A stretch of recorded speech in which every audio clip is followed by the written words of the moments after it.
Sometimes you're an 8-year-old boy,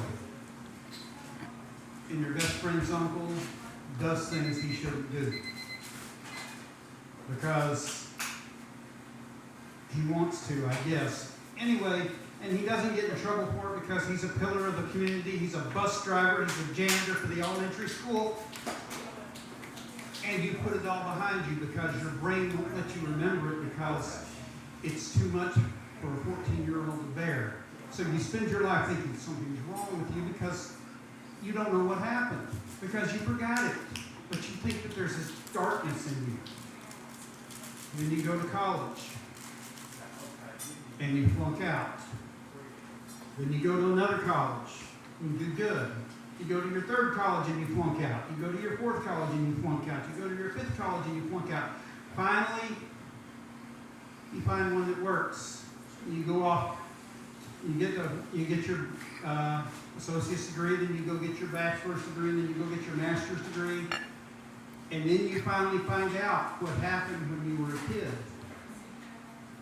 And it devastates you for a few minutes, for a few weeks, for a few hours, for a few days. And then you realize that you haven't dated in so long because everybody wants to date for sex. And the idea of having sex with someone that you're not in love with just fills your heart with dread. And then you figure out there's a word for that. It's called demisexual. Then you meet someone. You're depressed because everything's been going bad. And she takes advantage of that to belittle you, to make you feel like you're the worst human being on the face of the earth. She even convinces you that you're so stupid you can't hook up an internet connection.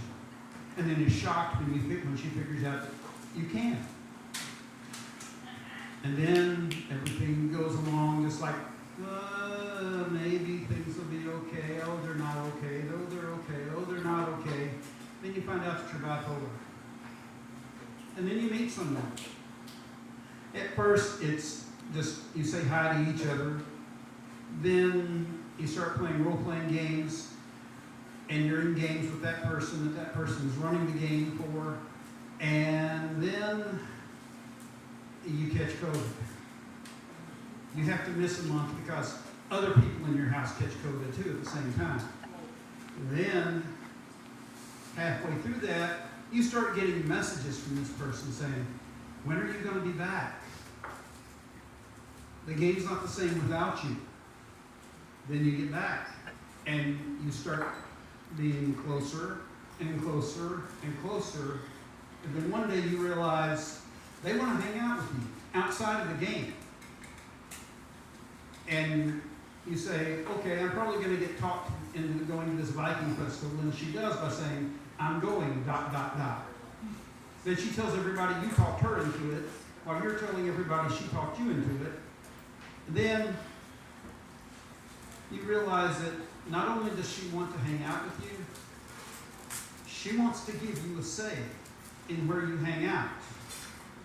10 minutes after I read that, I had to reboot my brain because my brain just said, cannot compute, cannot compute, cannot compute. Because no one has ever given you the chance to decide what's going on in your life. And you don't know what to call what this is because you're not dating because neither of you wants to date. And she tells you about her ex that she tried to settle down with at one point.